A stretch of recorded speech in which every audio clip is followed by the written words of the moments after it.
I've been pondering recently about a deep work. Now, this is a subject that's been popularized by the books by Cal Newport and others, but it is so true. It's not a conversation that is new, though. You know, it's easy to miss your awesome if you just keep skimming on the surface. And the temptation to stop digging when the creative going gets tough is very, very real. You know, there's a noisy world out there intent to bring you back to the shallows so they can lay another sail to your account. Really, a lot of the noise is really calling you to part with cash in the vain hope that the promises of easy riches are going to solve your problems. Now, as much as I respect, and I'm a salesman myself, as much as I respect the opportunities that we do have today and the vast and broad spectrum of them, they are not all for everybody. And more to the point, they are not all for you. I want to encourage you to instead go deep. Speaking of the church, Leonard Ravenhill said, people say that the church today is growing and expanding, and somewhat cynically, but potentially, but I think there was a lot of truth in what he said. He said, yes, it's 10 miles wide now and about a quarter of an inch deep. Jim Cymbala, one of my favorite teachers on prayer, expanded on this in his sermon, Deeper, Not Wider. And he said this, he said, the tendency today is to merely splash around in truth for a while and then jump outside the well to the surrounding soil.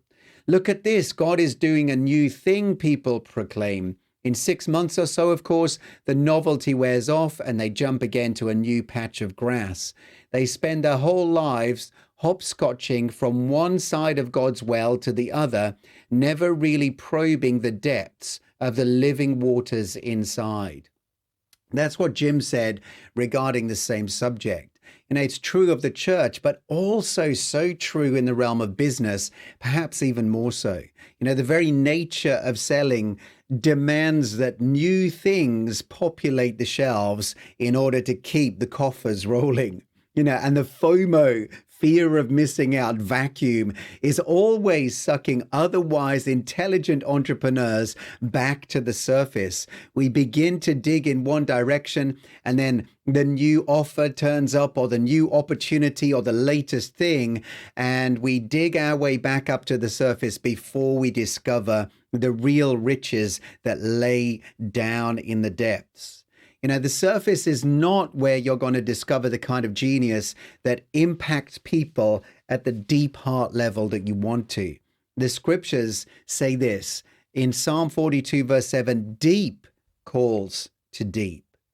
And so digging deep, man, is so much harder work than skimming the surface, which is why it's not so popular. It takes discipline to stay the course through discouraging seasons or hard rock-like problems. And when sometimes all you see in front of you is more dirt to dig and the diamonds that you're seeking remain elusive, it's tempting to return to the surface for a fix of zirconia. You know, it looks like the real thing, but doesn't take nearly as much time or pressure to form. You know, buying a new shiny thing provides the fix we need to numb ourselves to the reality that work, and often much work, is required if we ever plan to discover our deepest and most impacting contributions that we can bring to the world. Again, let me speak from Cal Newport's book that I referenced earlier, Deep Work, Rules for Focused Success in a Distracted World. He said this, he said, the ability to perform deep work is becoming increasingly rare at exactly the same time it's becoming increasingly valuable in our economy. As a consequence, a few who cultivate the skill and then make it the core of their working life will thrive. Now, that sounds marvelous, doesn't it? Who doesn't want to thrive The issue, Cal, is that I want to thrive by the end of next week, not in 10 years' time.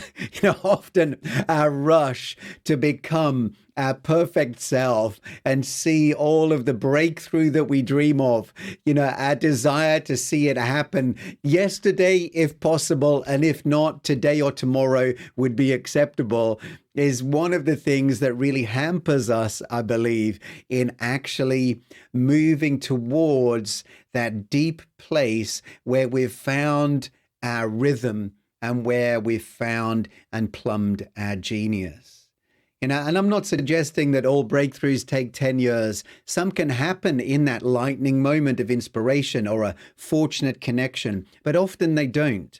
And, the cost of discovering our deep, whatever that may be, really does begin to add up. Yes, it will take work, and yes, it will take time, and often an investment of money as well as you learn and grow and expand inwardly before you see anything happening outwardly of any kind of note.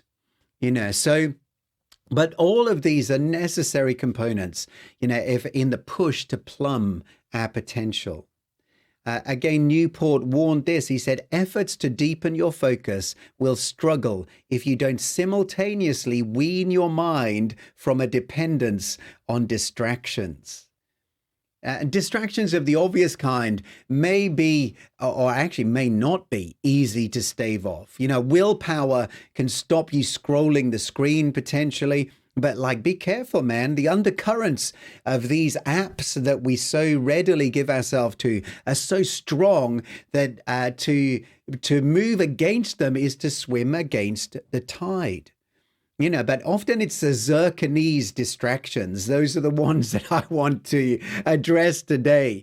These pretend jewels that keep being presented to us. They're so pregnant with the promise of a new future, but they may be the most dangerous.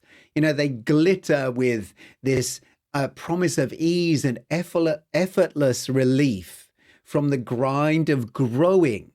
Your breakthrough is just one click away. Plus, you'll get all of these bonuses. Now, again, I just want to stress, as much as I might be kind of putting a frame on a certain thing and speaking in a manner that is broad stroke, it's more the culture that I'm poking at. It's more the culture of this internet, online marketing marketplace and the way things are sold that really sometimes can hook us and keep pulling us away from really moving in prayer and moving with intention towards discovering something deeper than the latest, greatest opportunity that's sat on the shelf. And as digital entrepreneurs and creators, there's always going to be another great opportunity knocking on our door. Another course, the latest app, yet one more tantalizing challenge to tip your life into whatever glorious fulfillment you're looking for. But often our garden just gets holier in the sense of holes dug. We go down a few inches and then we resurface and then go dig another hole somewhere else. We learn a little about many things, but never know much about the one or but a few things that we've been called to really master so we can bring extreme value to the people that we're called to serve. And instead of fruitfulness, we find our patch of ground in life piled high with often disappointed hopes and spent efforts.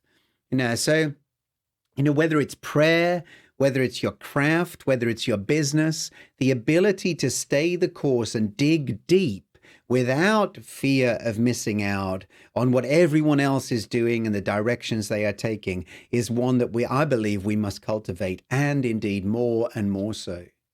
There are 3 skills that I want to just quickly cover that speak to this, digging deep and discovering the genuine diamond subjects that you are called to really deliver heavy duty. Yeah. And there are many facets to the deep digging commitment, but these three will crop up again and again as you pursue your passion. Number one, we need to align our pursuit with God's purpose. Ephesians 2:10 teaches that we are God's workmanship created in Christ Jesus for good works that He's already prepared for us to walk in. Now, God's purpose for you is sure and certain, not fickle and fleeting. Now, and digging in to find your zone of genius is as much about prayer as it is about prowess. It's not just about being good at doing something or knowing a lot about something. It's a place where you connect with your heart and connect with the purpose of God. And so making prayer a priority, I think, is one of the big keys. Taking a leaf out of Mary's book when she sat at the feet of Jesus. Jesus's pace may not be the adrenaline-fueled mad dance that the world plays, and your dopamine levels may be cold turkeyed by his refusal to keep jabbing you with a new hit of excitement every 6 seconds. But when you relent and allow the shepherd to lead, your fear of missing out will be washed away, and the delights of a deeper connection with God, a more resolute contentment, and a greater recognition of value and worth that supersedes and goes beyond just the money that you make or the notoriety that you conjure, is going to become so much more real to you. There is a great, beautiful, deep, abiding peace and joy that remains for the people of God. Yeah. And it's not going to be found in the frenetic pursuit of things, whether those things are physical things or whether those things are the emotional trinkets that we want to store up. Yeah. We need to allow our heart to find its place of peace. We need to find our connection with Jesus first and then have everything else follow. The second thing that I want to encourage you to do is to keep digging. The treasures that you're seeking, inward treasure that you are called to bless the world with, they're not on the surface. And the house that you and your legacy, the legacy that you want to leave behind is not built on sand. Don't be discouraged if results don't drop instantly like ripe fruit from a shaken tree. I know it's easy to say, and, sometimes the journey seems very long. But, even this piece of writing, even this podcast, as I share today, is to some degree inspired by my own deep excavation. And it's an encouragement to myself to stay the course and not give up right before the breakthrough. If you know that your direction is set by God, if you know that you are aligned with His purpose and it fits with your passion and personality, be ready to settle into a rhythm that consistently moves you towards realization. Create something toward that every day. Building habits that strengthen your resolve, continue to add value and share generously, even when all you apparently see is more dirt and rocks to dig through. This kind of resilient commitment to help others and bring your best and deepest to the table will develop the kind of character needful to carry success when it comes with grace. And then thirdly, travel light. Now, in the drive to discover your deep, you may find yourself diverted on many occasions. Despite firm focus in one direction, the siren calls of opportunity may bring you back to the surface only to be let down again.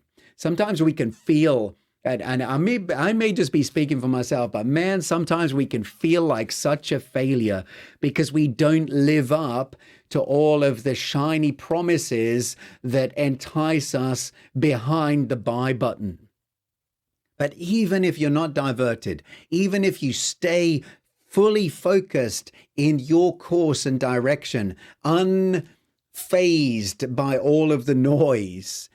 Some of the subterranean lessons that we need to learn on the way to our treasure are going to be taught by one of the masterful mindset coaches, one that we're all tutored with to one degree or another, and whose disguise we do tend to despise, and that is the lessons that failure can teach us.